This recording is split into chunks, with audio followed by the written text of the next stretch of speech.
وەکو مامۆستایەک ئەمەوێت ئەم چەندێری پێ بڵێ ئەم پێش ئەوەی ئەم پاچە شعرەی پێ پێشکەشکەم چونکە ئێمە ڕەزامان قورسە بەڵێ ڕەزامان قورسە ئەوانە کێ ڕەزایی سووکە لە لەش فرۆشەکان کە هەولێری پایتەختیان کرد بە لەش فرۆش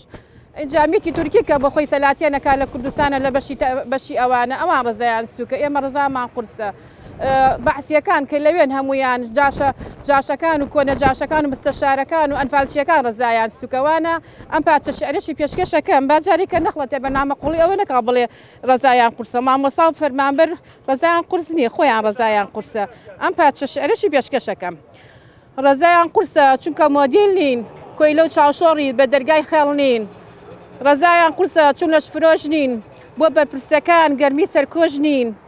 ڕزایان قورسە چون کۆناجاژ نین لوژدەری مڵک و ماڵی بەلاژ نین ڕزایان قورسە ئەم ناڕزایانە چون پایتەخت ناکەن بە فەساد خانە ڕزایان قورسە بەڵێ ئەم پێڕە چونکە نایچرن سرودی زێڕە